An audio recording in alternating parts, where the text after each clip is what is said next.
So guys, for today's video, papalitan natin yung power steering pump nitong si Bangas. Yan.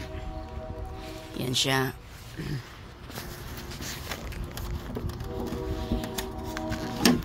Yan.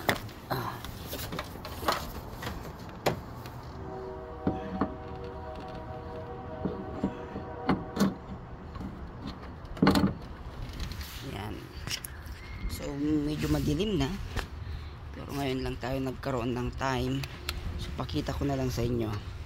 So yan siya na, ito yung power steering pump na papalitan natin. Yan, medyo maingay siya kasi anyway, yan, naglilik na rin. So parinig ko na lang muna sa inyo kung ano tunog.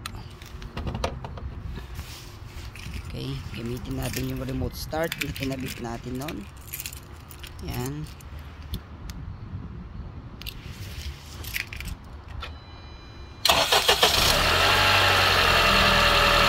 Ayan. Kung naririnig nyo, mayroon kasi siyang whining noise. Ayan. Patayin na natin.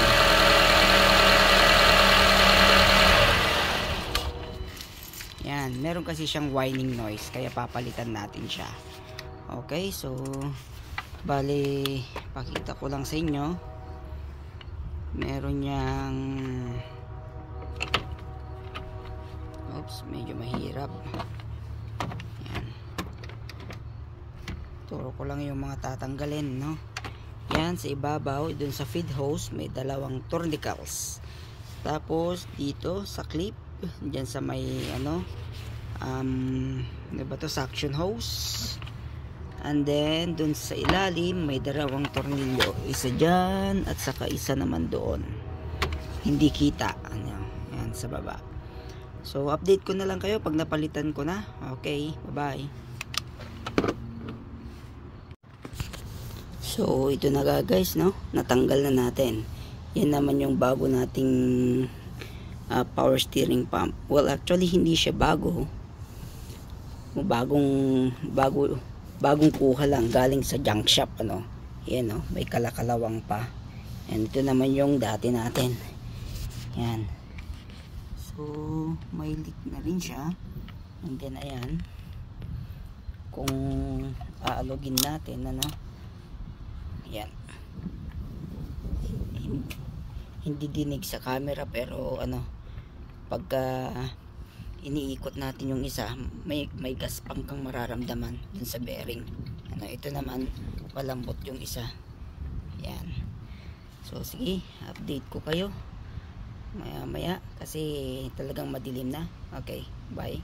Pakita ko pala sa inyo kung paano tinanggal. So ayan, bali may 4 na tornilyo lang, tapos tatanggalin nyo lang yung serpentine belt.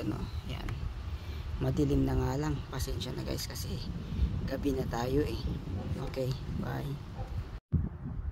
So ayan na guys, naikabit na natin yung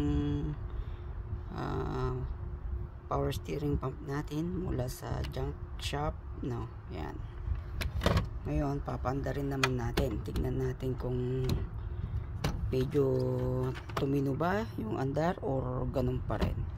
Pasensya na guys, talagang ginabi na tayo at kailangan natin tapusin to para may magamit tayo bukas. Ito, paandaran natin ulit,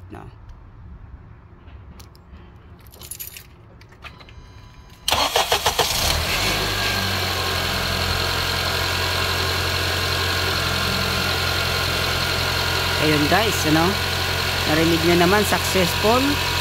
Tumahimik na yung ating power steering.